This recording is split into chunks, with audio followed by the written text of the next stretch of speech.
Hi everyone. So today we're doing implicit differentiation.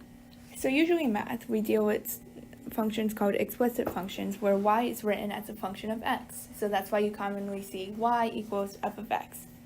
So an example of this would be y equals 2x minus 3, right?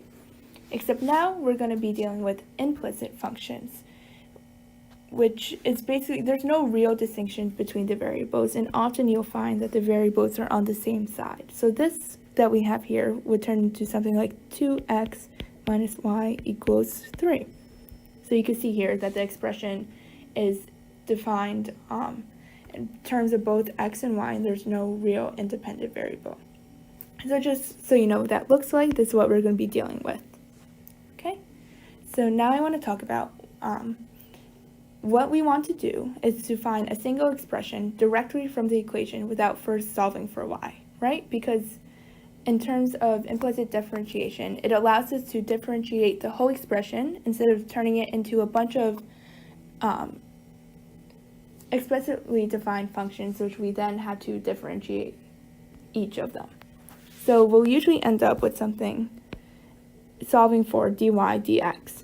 So let me just get into this a little bit. So usually we deal with something like x squared, right? And we know how to differentiate that because that goes to 2x. And that's in terms of d over dx. But now we want to solve for y squared, and we want to differentiate that. So using the chain rule, first we'll just differentiate it as normal. So that goes to 2y. But that's in terms of d over dy, right? But we also want it in terms of x because, like we said before, our expression is going to have both of those. It's going to be defined as both of those variables. So using the chain rule, so instead of having u squared, right, where we differentiate that to 2u du dx, we're just going to have this 2y dy dx, which can also be seen as, if you multiply this by dy dx, it's the same thing. All right, so we just have to remember that every time we derive the y variable in our expression, that we're going to tack on our dy dx. So let's look at this in an example. So we have here pretty simple example, and we'll just walk through it. So we're going to differentiate this as normal, so we're just going to get 2 here. And then we'll get -1 here because we're differentiating the whole problem. But now we're going to tack on our dy dx just to show that we did differentiate it. Okay? And then this is a constant, so it goes to 0.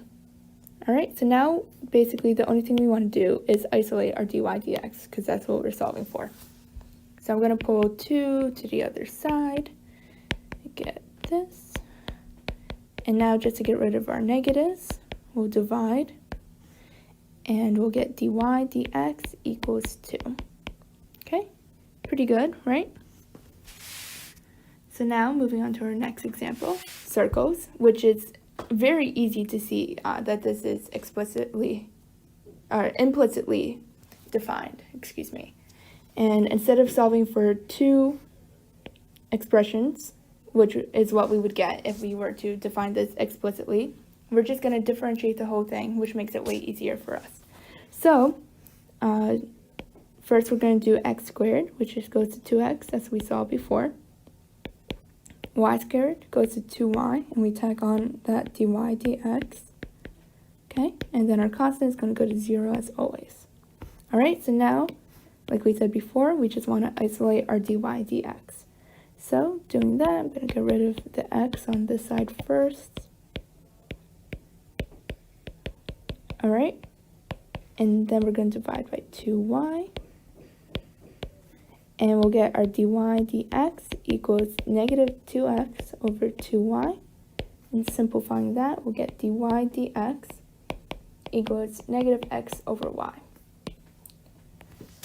Perfect, just like that. And all your circles will differentiate to this. Okay? So now looking at something a little bit more complicated, since we're going to have to isolate our dy dx in the end to solve, I like to just put all my y expressions on one side and then everything else on the other side. So I'm just going to move this over real quick. And we'll get y to the 4th plus 3y equals 4x cubed plus 5x plus 1. Alright, so now we're ready to differentiate. So as always, this will go to 4y cubed. We'll tack on that dy dx. Okay, this will differentiate to 3, tacking on that dy dx. And this as normal, x squared, 12x squared plus 5, and our constant goes to 0. Alright, so now we want to isolate our dy dx, and we see it occurs 2 times in this expression. So it's a common factor, of course, and we're just going to pull it out to make it a little bit easier for ourselves. Okay, and then the right side stays the same because at this point we're just basically simplifying. Now we'll divide everything by 4y cubed plus 3 just to get that dy dx by itself. We'll get 12x squared plus 5 over 4y cubed plus 3 as our final answer. Awesome. Okay, so I just wanted to show you a real quick example of slope of tangent lines problem, because this is something that you will probably see most definitely, and it's just good to know. So the first thing I want to point out is that as in all implicitly defined functions, our function is both in terms of x and y. So that means that our coordinate here is also x and y. And we'll use that a little bit later for the slope. But first, let's just differentiate. Okay, so sine of y goes to cosine of y. Okay, times dy dx. Always got to tack that on. This goes to 20x cubed, and our constant goes to 0. Awesome.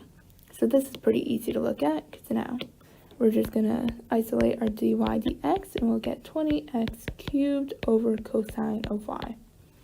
Not too bad, right? So that's our tangent line. So now, to find the slope, all we had to do is plug in our coordinate to our tangent line, which we found through differentiating. So we're going to get 20 times 1 cubed over cosine of pi equals 20 over negative 1. So our slope would just be negative 20.